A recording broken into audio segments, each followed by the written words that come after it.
So I guess people heard I was coming and then left town is what I got out of it. So I hear your Florida College is taking a bunch of your members here. And that's okay. We have a goodly number here, and we'll do all right with this here.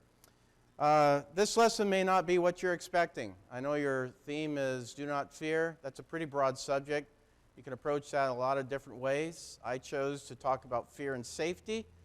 I want to make it really clear that I'm not talking, when I get to some pretty strong points here in the lesson, I'm not talking about this congregation, because I don't know this congregation as far as what you're doing and different things that have come up, but I am talking about relevant topics and things that a lot of Christians are struggling with. And sometimes they don't even know that they're struggling with it. And that's an interesting approach there, talking about things that we don't know that we're struggling with. So I do want to get into that, but I want you to know that this is not a pointed lesson. Why would I do that? Come all the way down here and do a pointed lesson. But it is a meat and potatoes lesson, so I hope that you came hungry. Matthew chapter 26 and verse 73. There is Peter in the courtyard of the high priest. Remember, he had followed Jesus after Jesus' arrest, and he's being confronted by some people there, and they say, surely you too are one of them. In other words, one of the followers of Jesus. And this is the key point, for even the way you talk gives you away. Now this statement that is made here, how you talk gives you away, that can be made toward dialect or idioms, but it can also be given toward or put toward the way that we argue things. And by argue, I don't mean get in a fight. I mean just how we formulate things, how we construct our understanding of doctrine, how we figure together our structure of argument, how we explain things. The fact is that conservative Christians, whether individuals or congregations, tend to defend their doctrine, not always logically. This is going to scare people when I say this. But sometimes we do it out of fear. That's what I want to talk to you about tonight. Sometimes we take a fear and safety approach that actually takes precedent over the logical and biblical approach. Now, I'm not saying you have done this. I'm not saying this congregation has done this. I'm saying it has been done, and it continues to happen. Okay? So the typical conservative Christian, let's say someone who has been a Christian for 5 years or more, likely has the basic plan of salvation down by then. He or she can recite well-known scriptures. He can be familiar with the Brotherhood's position on various subjects or issues. He's been told how to think, what to believe, and what is true. And for the most part, he or she accepts that without much discrimination.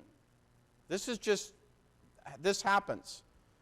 And this is not the way that it should be, but it is the natural way, I believe, in which Christians become, what's the word I'm looking for? Acclimated to the church culture. Okay? So in the process, that person may be told that anything different than what they've been told to think and believe and what is true is heresy and false doctrine and therefore untrue. And the reason behind that kind of resistance isn't because we have a better biblical argument in all cases. Sometimes it's because of fear and safety. That the people who have told that person what to believe and so on are doing so out of fear of anything different. And the safety part is protecting what we have already come to believe. Fear and safety. And this is really a process that happens more often than we realize. This happens to me, or happened to me. I have been on both sides of this. I've been the one who has received the information. I've been the one who's given the information out of fear and safety. So I understand both sides.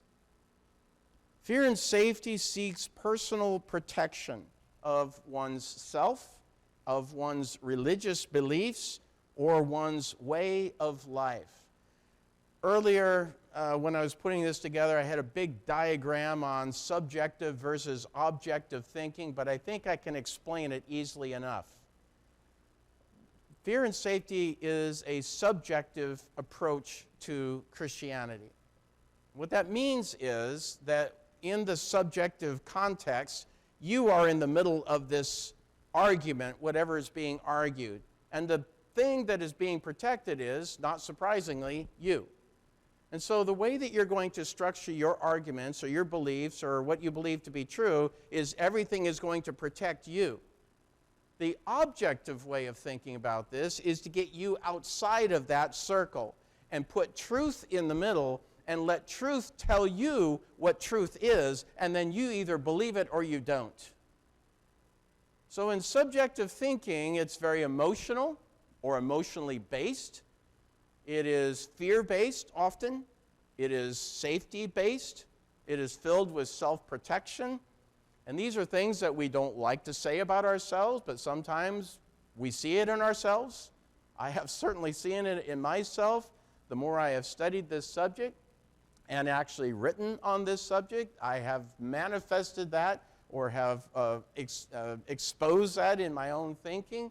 I'm not proud of that, but it's there. And I will say at the end of this lesson that I'd love to say that I am free from all of this, but I'm not. I'm still struggling with it myself. Maybe some of you are. Maybe some of you are just way beyond all this, and you're thinking this is old news. Okay. Love and wisdom is the opposite of fear and safety. Love and wisdom is objective, because now it's not about you as being the thing being protected. When you're talking about godly love and godly wisdom, you're standing outside of the truth. And you're looking at that truth and saying, whatever that truth is, it is going to be a truth about God's love and a truth about God's wisdom that I want to believe in because it is of God. And then you're going to understand it not from the vantage point of trying to protect what you've already come to believe, but you're going to try to learn it from the vantage point of what needs to be believed. Not what has been true, but what is true.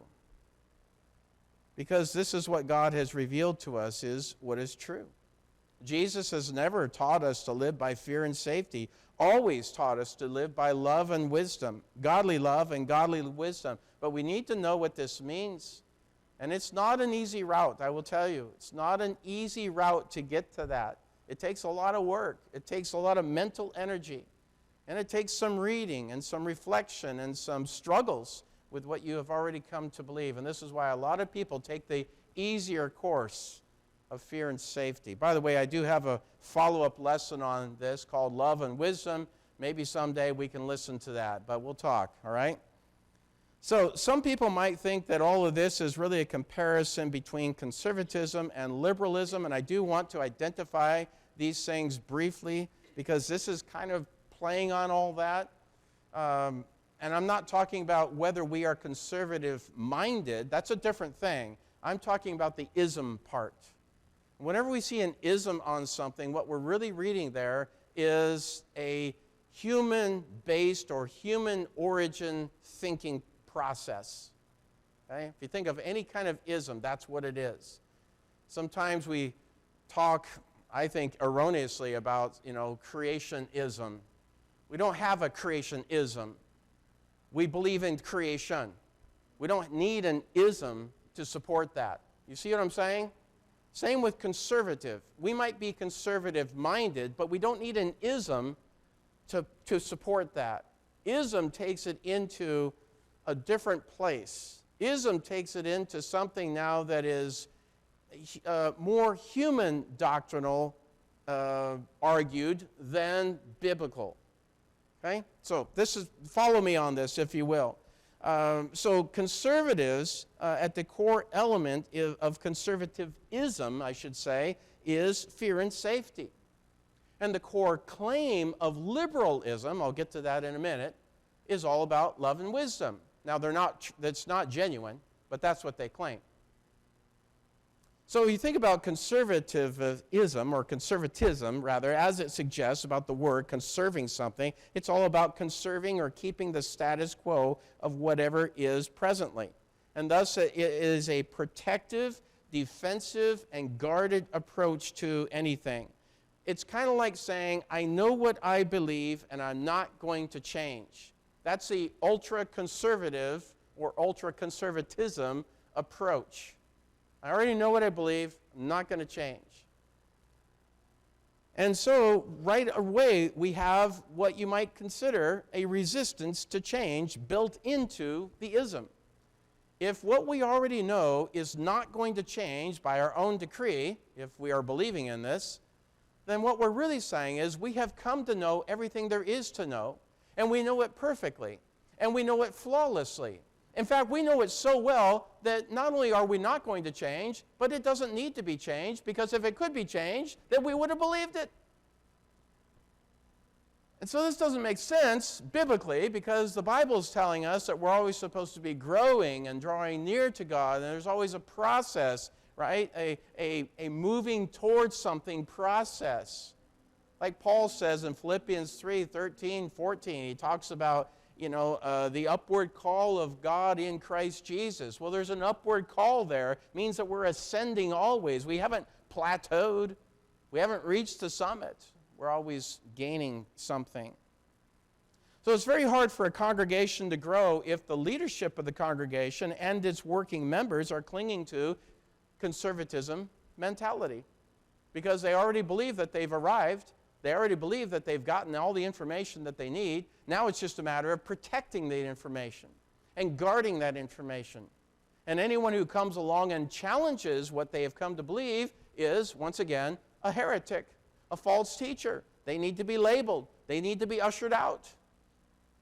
I hope I don't get ushered out tonight as I say that.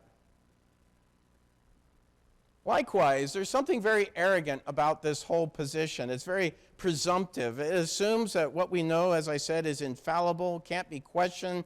And again, those who dare challenge that are viewed with suspicion. I have been in this position, by the way, where I have gone to, and I've actually been in my own congregation, not the present one, but in my other congregation, where I have been challenged and called a liberalist or a liberal because I dared to challenge the status quo.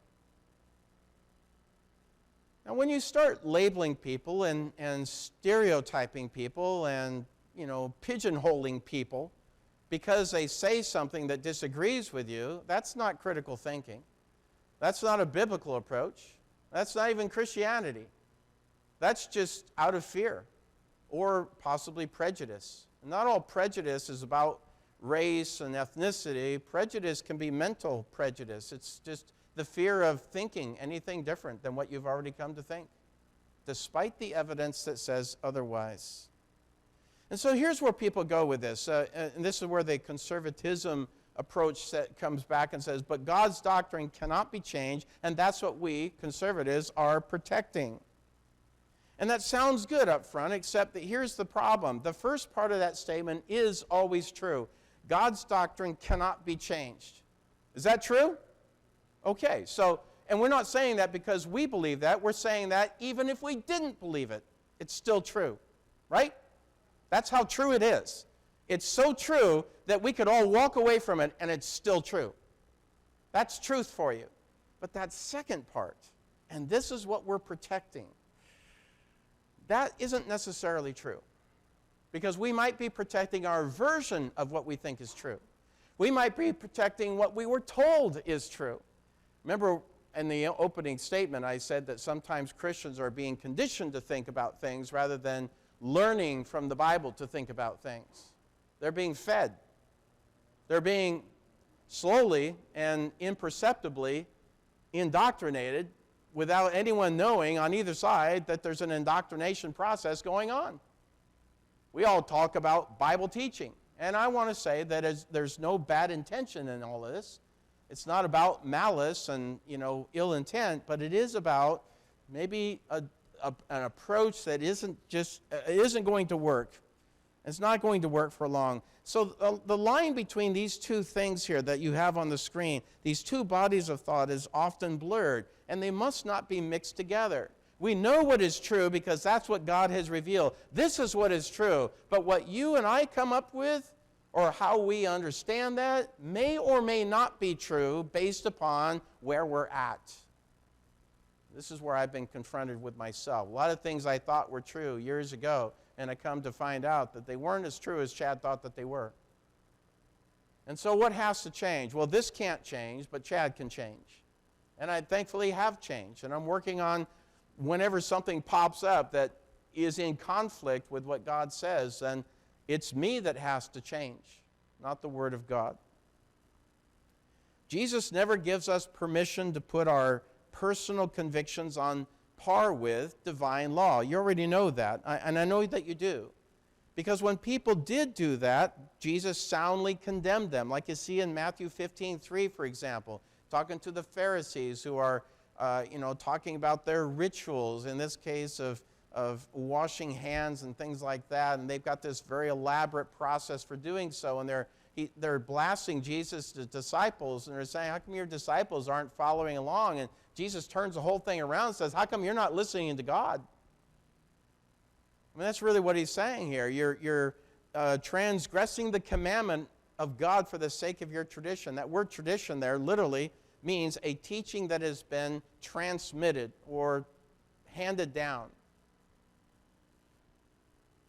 So that still holds true today. I wonder sometimes how many teachings among conservative churches are traditions that we have handed down rather than actual biblical teachings. I just want to plant that thought in your head as we go forward, because I am going to address that more directly in a moment. I do want to say something about liberalism, again, as an ism, as a body of human doctrinal approach to something. It's not about love and wisdom, despite their claim. Liberalism views the New Testament pattern as a general guide, but not as a binding or inflexible or doctrinal authority. It seeks to interpret law as it suits the person, the times, the culture. It allows the present culture to modify or change or reinterpret God's law based upon what's going on in the modern culture.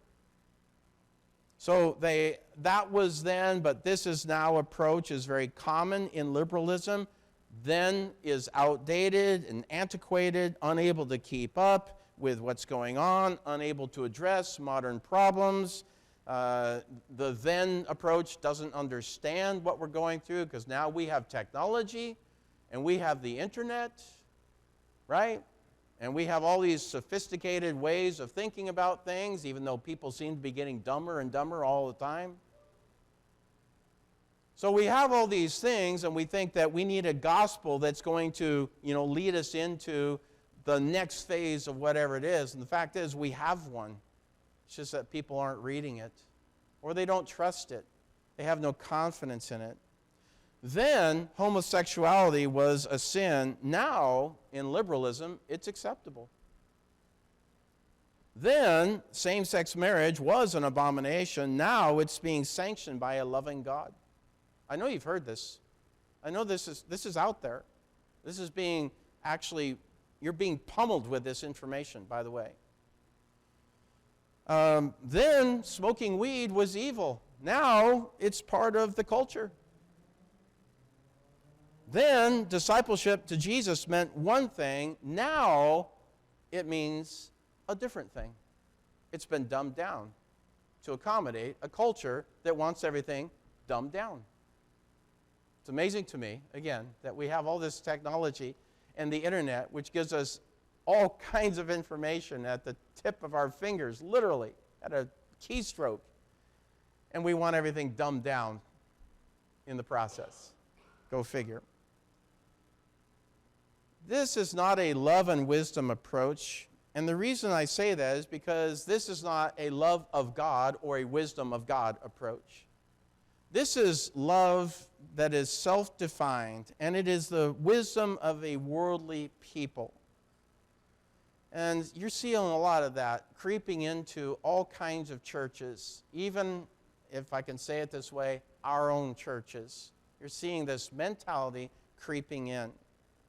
Liberals like change as long as, you see on the screen, they get to control the change, they get to define the change, and they benefit from the change personally. So they're usually advocating change, but what they really want is advantage. What they really want is profiteering.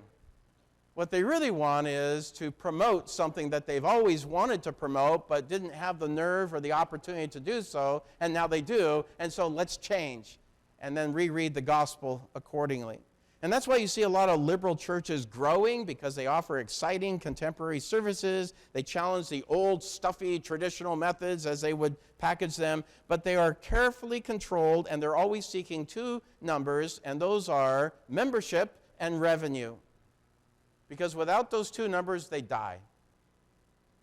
And they know this. So this is really not the opposite of fear and safety. It's just a different manifestation of fear and safety. They are terrified that if they don't get membership and revenue, they will die. So they're going to do whatever they have to do in order to protect what they want to believe, which is really kind of conservatism or conservatism in a different package.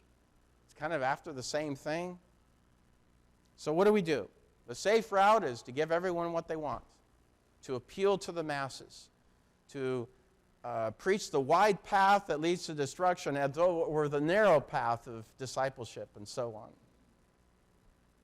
As I said, conservatism is often built upon a fear and safety mentality itself, and it's all about protecting and defending things, something valuable to a congregation, something valuable to a person, you personally, if I can use you in the generic term, whether we realize it or not. It's all about a control issue.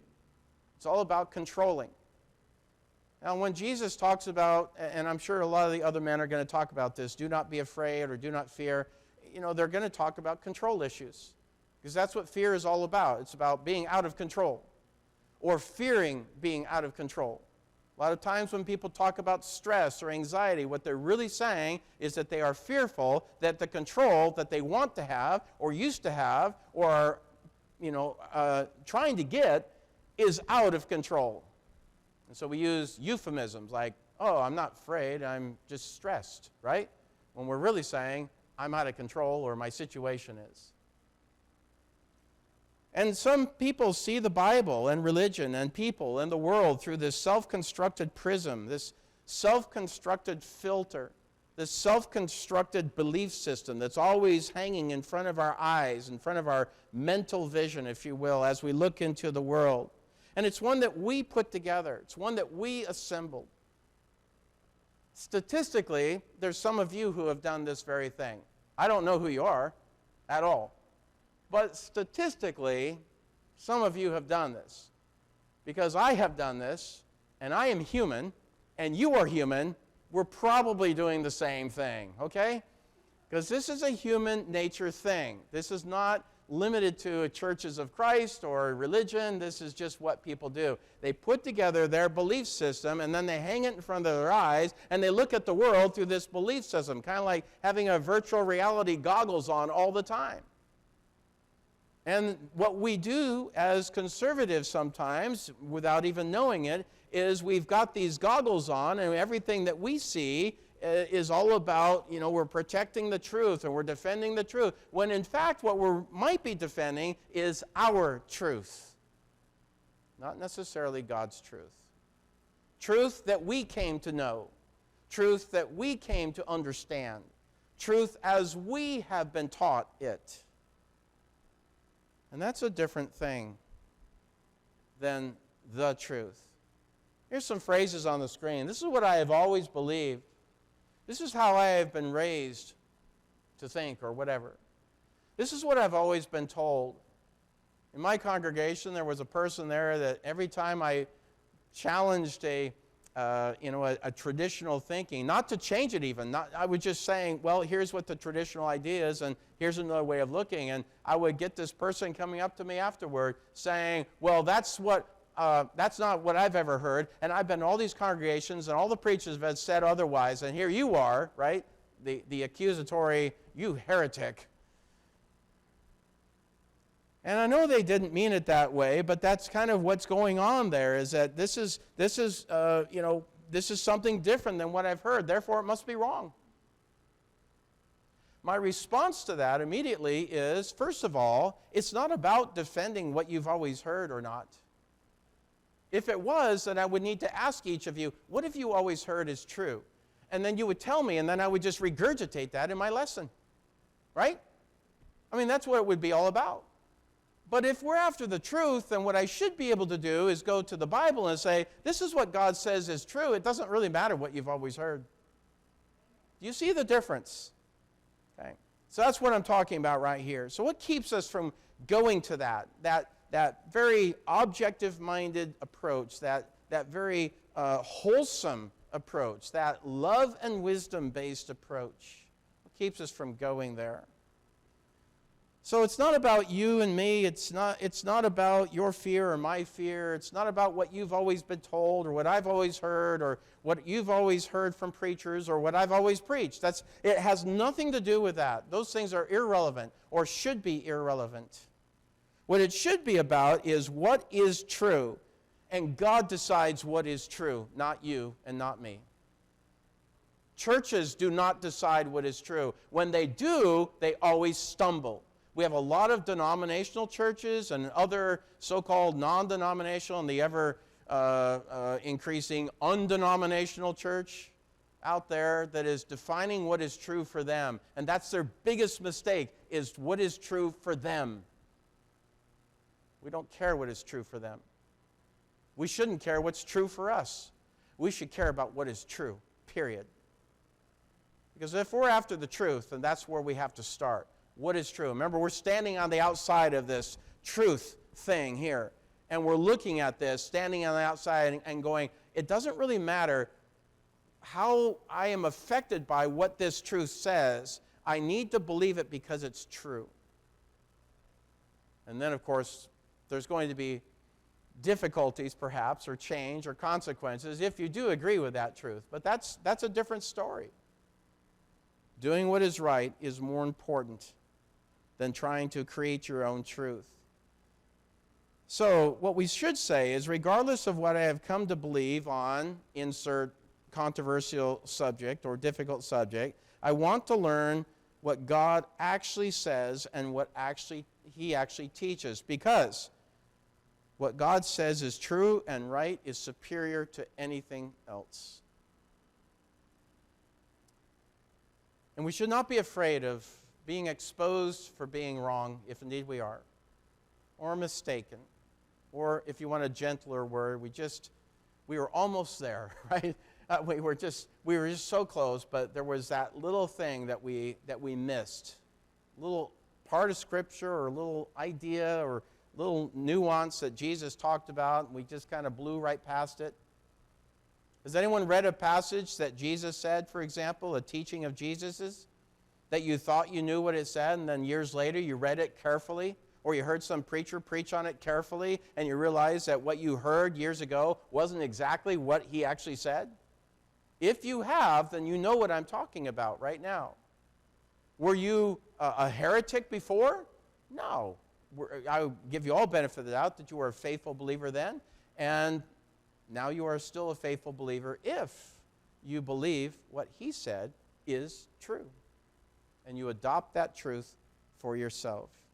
I have given some detailed lessons on controversial subjects.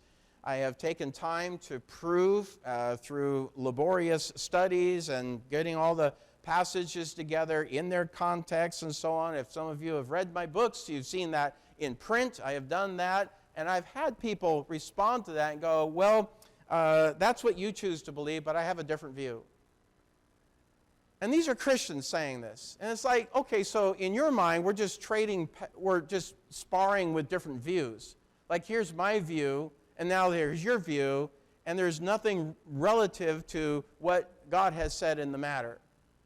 My response to that person is, well, if you have a different view, then you should be able to defend that view biblically rather than just tell me you have a different view. Because if you can't defend it biblically, then it's just your opinion and nothing else. And there's a lot of personal opinions that are masquerading as biblical truth. And it happens in religion a lot, of course. And by the way, in religion, I mean in our churches a lot. It happens. And sometimes we're oblivious to all that. I want to say, just in case you're wondering, the New Testament pattern does provide concrete teaching on what is right and what is true, and therefore what is best for us.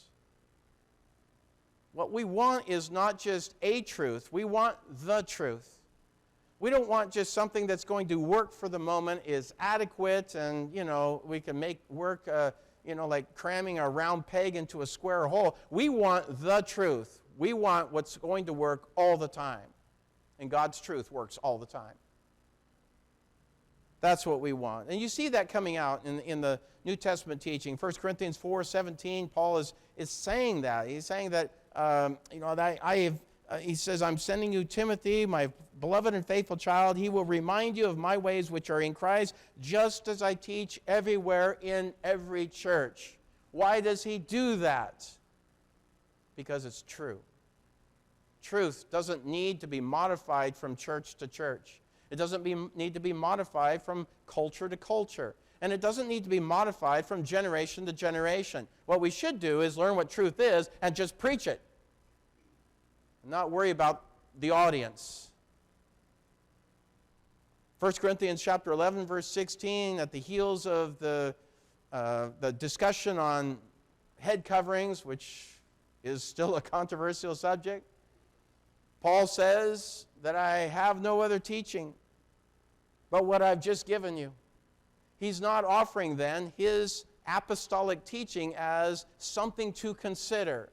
He's not saying, well, here's my view on it. What's yours? He's saying, this is what I've received from God. This is what I teach in every church, and this is what you should be teaching too. And we don't teach anything else but that. In 1 Corinthians 14, verse 37 and 38, you might want to turn to that one with me if you would, because it's really that important to see what Paul is saying here. Again, he's talking about a subject that deserves much more discussion, but he's talking about understanding spiritual gifts and the context in which they're to be used and so on. But he comes down in verse 37 and he says, if anyone thinks he is a prophet or spiritual, let him recognize that the things which I write to you are my opinion. But he doesn't say that, does he? He says, are the Lord's commandment. And then he goes on to say in verse 38, if anyone does not recognize this, he is not recognized. So when Paul is talking in that context of apostolic teaching and giving the church instruction about how to do things or how to regard things or how to handle things, he's not saying, it'd be nice if you did it this way, but if you come up with a different way, that's okay too. He's saying that if you really are of God, then you will listen to what the prophet of God, the apostle himself, will say about these things. Learn what that means. Are some of the things Paul talked about difficult? Yes, they are. Peter actually admits that in 2 Peter 3. What is it, around verse 15 or 16? He says that Paul has has written some difficult things, and people struggle with that. Maybe you have struggled with that. I certainly have struggled with that. But that's not a bad thing in itself, to struggle. If something is true or right, it has an objective point of reference. It's not something floating around. This is where liberalism is. They have things floating around, and they pluck a truth over here, pluck a truth over here, pluck a truth, and they put it together, and they say, this is what we want to believe now. But truth is built on a solid foundation. Truth is solid and constant. It doesn't change because it doesn't have to change. It is already sound. It is already perfect. And I'm thinking in my mind about 1 Timothy chapter 2 and verse 4, where Paul says that God wishes all to come to the knowledge of the truth for salvation. You think about that. We come to the knowledge of truth the knowledge of truth doesn't come to us. In other words, it doesn't come to us to be customized or accommodated or anything like this. We come to the truth. The love and wisdom, I should say, as we see on the screen, argues from the Word. It doesn't argue about the Word. Love and wisdom, it doesn't need to be defended with fear or safety. It simply does what is right and what is best. Fear and safety argues from the human perspective, the human emotion, and the human heart, which is always right. Right? No, it's not. It's your human heart that led you to sin in the first place. Keep that in mind. Don't ever forget that. Your human heart led you to rebel against God. It can be wrong. It is flawed at times. It can be corrupted. But love, and godly wisdom are not corrupted. It does what is right and what is best. Fear and safety operates on the slippery slope premise that if we do this thing or if we believe differently than what we've always come to believe, then, the next thing that happens is, right? And there's always that kind of talk. The next thing you know, we open the door, and the next thing you know, everything slides down into apostasy, which is a general word that means the falling away. And that is based upon an assumption that there's this inevitability of abuse. Like we have no Christians or leadership in the church that can keep that thing from going down that slope. Like we can't manage information. Like we can't manage truth properly and use it properly and practically. It assumes that we are all just willy-nilly about this, and I don't get to say willy-nilly very often in sermons, so there it is. But it indicates something that, we're lacking leadership here. And so what we want to do is listen to the Word, let it take us wherever we need to go with that Word, and exercise responsible leadership to make sure that the Word, and not just our opinions, is what's being promoted here. Now, here's where I get a little more personal. There's some typical subjects that are argued not from the Bible as much as they are argued from fear. And I want to say at the onset here that we can talk about the fear and safety approach, and we can talk about an objective, critical thinking, biblical approach, and we might end up at the same place, but we will have argued it from different ways. And so that's the same thing here. We talk about women's involvement in the church. The primary resistance for giving women more responsibility in the church is the fear of abuse. The fear that they're going to do something that, we didn't sanction. The fear that they're going to usurp authority is the phrase I've always been hearing for the last 40 years. The fear that they're going to take over, and the next thing you know, they're going to be in the pulpit. And the next thing you know, they're going to be elders. And the next thing you know, they're going to take over the churches. And so that's why we don't let women do anything in the church. That's a fear and safety approach to that subject. And that's not a way that we should be arguing. Again, we might end up in the same place, end up in the same conclusion, but we're arguing it differently. Here's another subject that I've been wrestling with for, again, all my Christian life, eating in a church building or other activities in the physical church building, is argued often from fear rather than biblical support. The Bible doesn't literally teach anything about church buildings. I didn't know if you knew that. It doesn't. There's nothing in Scripture that gives a protocol for church building activities, whether eating or not eating. The closest we have is what everyone runs to in 1 Corinthians 11. What? Do you not have houses in which to eat? Which is more of just a statement and not a doctrine about church buildings. Eating in the building is not a moral issue. It may be a policy issue. It may be a procedural issue. It may be a human judgment issue, but it's not a moral issue. Morality is about always what's wrong or right or good or bad or sin or righteousness. And that's not what this is. Now, how you handle that subject can be a moral issue because you can handle it sinfully.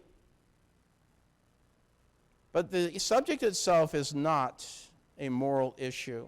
It's usually argued as a fear issue. Children and baptism. Another subject that I have had parents especially argue tearfully for all my Christian life.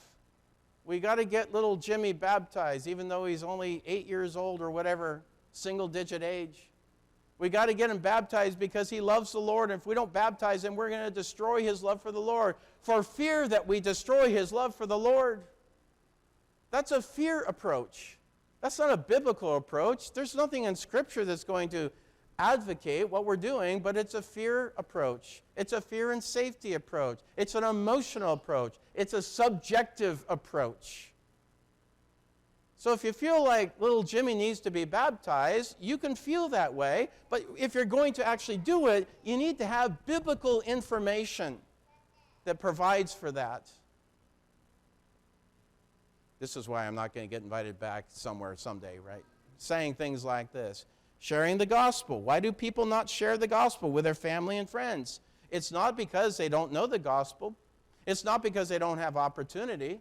You know the answer already. It's a fear and safety thing. I'm afraid of the implications of what's going to happen or the repercussions of what's going to happen if I do share this gospel with them. They might get mad. They might ridicule me. They might not invite me to family reunions anymore. They might not invite me to anything anymore. They might not talk to me ever again. And for fear of that, that's why I'm not going to talk to them. That's a fear and safety issue. That's not a biblical issue because the Bible would say that you should talk to people about the Lord. So now we're protecting the status quo rather than standing in a good place. Weak leadership will appeal to fear and safety rather than love and wisdom. That's usually what makes them weak, is that they have a wrong approach. In the shutdown of 2020, a lot of Christians and churches lost their minds, if I could just say it that way. They just lost their minds. They allowed personal fears and physical safety to override love and wisdom. And what's happened since then, now what are we, 3 years past that now, what's happened since then is remarkable because now what started out as an emergency response to what was going on has become regularized. It's become made normal. It's become, something that we do from this point forward. I'm not here to criticize whether a congregation has Zoom or not. That's not really the issue. But I am taking issue with any congregation, any Christian, that starts redefining fellowship and membership and worship based on a fear and safety approach rather than a biblical approach. When we start talking about virtual membership and virtual worship and virtual fellowship, we're using terminology that is not anywhere in Scripture. And not just the words themselves, but not even the idea is in Scripture anywhere. And this is becoming normalized in the Christian community, denominationals as well as undenominationals. What happened here? We allowed fear and safety to govern what we think and how we approach things. Safety is our number one priority. Churches are saying that now. This is common in business. I get that. If you're working on a railroad or something like that, you want safety to be important. But in a church, our number one priority should not be safety. It should be righteousness, or it should be holiness, or it should be discipleship to Christ. And we're not talking about three different subjects. We're really talking about the same thing, different ways. When we put holiness in the back seat of safety, now we're trading places with something that Jesus taught us should have been the other way. And that's a frightening thing to think about. 2 Timothy chapter 1, verse 7, that we're not supposed to have a spirit of timidity, which is fear, but a power and love and discipline. Discipline and discipleship go hand in hand. And you think about what Jesus said in Matthew 6:33. He tells you what to seek first. He doesn't say safety. He said, seek first his kingdom and his righteousness. That's what we're supposed to preach. But sometimes we've turned that around. Churches have anyway. They've turned that around to put safety is more important than righteousness.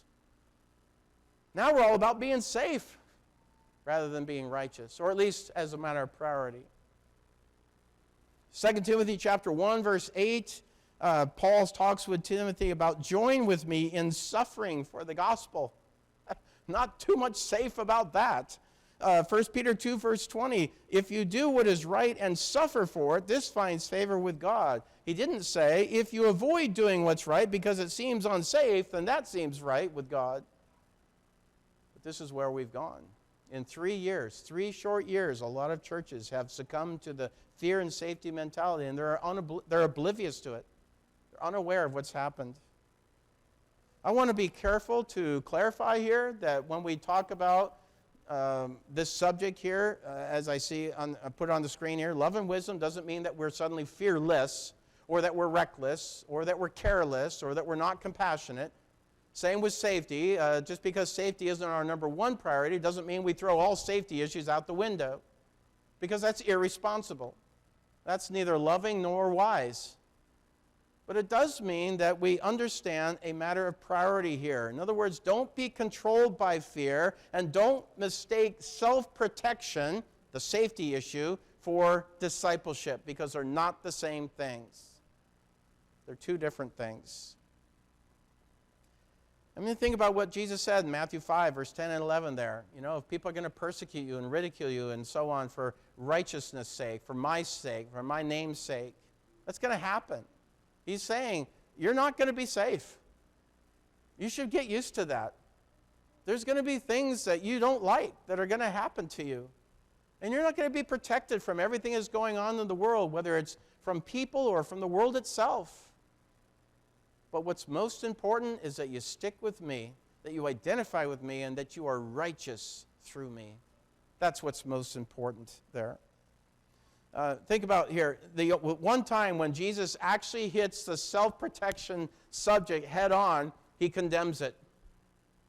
Whoever wishes to save his life will lose it. Whoever loses his life for my sake will find it. I mean, that's what he's doing. He's basically saying, if self-protection is your religion, if that's your version of Christianity, then you're going to lose everything. Instead of the fear and safety approach, you should try the love and wisdom approach, because that is superior to all things. The goal of our instruction is not fear and safety. The goal of our instruction is love from a pure heart and a good conscience and a sincere faith. That's what Paul is saying here. The goal of our instruction is not conservatism. It is not popular vote. It is not trying to accommodate everyone else's fears about whatever they're afraid of. Our collective goal is godly love and doing what is right. That's what good conscience is all about. And sincere faith, a faith that God defines, not you and me or this church or my church. So this love and wisdom will always be a superior approach to fear and safety, as long as God defines the love and God defines the wisdom. In other words, it comes from God. This is heavenly in design and not human in origin, like all isms are. So, remember what I told you at the beginning. How we talk gives you away. How a congregation talks gives it away. Listen to your language. Listen to your congregation. I have no idea what's being preached here on a regular basis, but Chris is here, and I am sure that he does a great job. So hopefully you are in very good hands, right? But the fact is, you should still be listening and making sure that what you're taking as true isn't true just because it conforms with what you've always wanted to believe, but because it's what God says is true. That has to be important to you. Everyone wants to think that they are operating by love and wisdom because it sounds good and it puts us in the best light. I'm right there with you, okay? I want to say that, Chad operates by love and wisdom. That's what I want to say. The fact is that a lot of us, maybe most of us, statistically, maybe all of us at one time or another, have some measure of fear and safety built into our language or built into our habits. Even as we watch the very destructiveness of liberalism all around us and what that does, we're still practicing our own version of fear and safety, perhaps, in what we are believing is true. And there I am too. I struggle with this. Maybe you struggle with that too, I don't know. I'm not saying this to condone having that measure of fear and safety. I'm just saying that it's something we struggle with. No congregation is ever going to draw near to God by dwelling on fear and safety. No Christian will ever draw near to God by dwelling on fear and safety.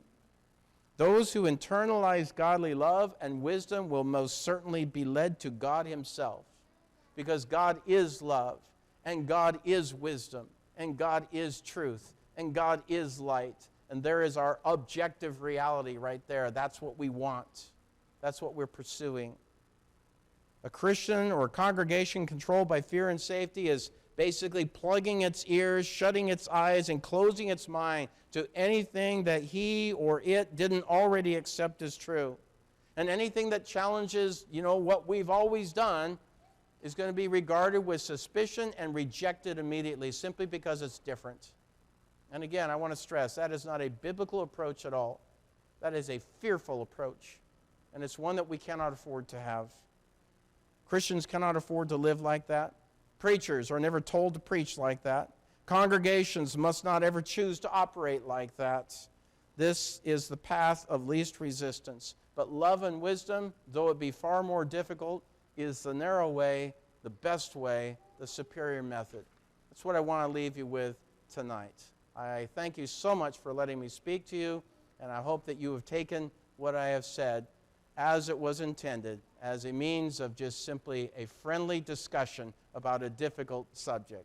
Okay? Thank you.